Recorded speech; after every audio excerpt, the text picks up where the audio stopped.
ஸ்டாலினின் வெளிநாடு பயணம் குறித்து மத்திய இணையமைச்சர் முருகன் செய்தியாளர் சந்திப்பில் பேசியுள்ளார். முதலமைச்சர் தொழில் முதலீடுகளை ஈர்க்க முதலமைச்சர் அமெரிக்கா பயணம் போறாரு. ஏற்கனவே முதலீட்டாளர் மாநாடு ஏற்கனவே அவர் ஸ்பெயினுக்கு போனாரு. அதனுடைய முதலீடு என்னாச்சுன்றது இன்னைக்கு வரலும் தெரியல. நடைமுறைக்கு வந்திருக்கதா சொல்றாரு. கேளுங்க, ஸ்பெயினில் போயிட்டு எவ்வளோ முதலீடுகள் கொண்டு வந்தாங்கன்றது வெளிப்படையாக இன்னும் அறிவிக்கலை. அதுக்கு முன்னாடி போன ட்ரிப்பினுடைய முதலீடுகள் இன்னும் ஒன்றும் வந்து சேரல. இங்கிருந்து பல நிறுவனங்கள் இவங்க வந்த பிறகு மூடிட்டு வெளிநாடுகளுக்கு போனது தான் நடந்திருக்கிறது. இது அமெரிக்காவுக்கு அவர் எதற்காக போகிறார் என்பது வெளிப்படையாக அறிவிக்க வேண்டும். எத்தனை நிறுவனங்களை சந்திக்கிறார்கள் என்பது வெளிப்படையாக அறிவிக்க வேண்டும்.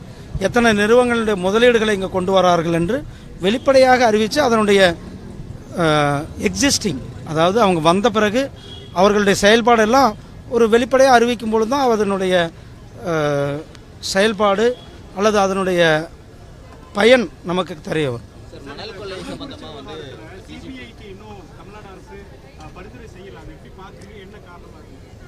பயம்தான். இதில் பல திமுக நிர்வாகிகள் சம்பந்தப்பட்டிருப்பார்களோ அல்லது தமிழ்நாடு அரசாங்கத்தினுடைய செய்திகளை உள்ளது உள்ளபடி தெரிந்து கொள்ள ரெஃப்ளெக்ட் நியூஸை சப்ஸ்கிரைப் பண்ணுங்க.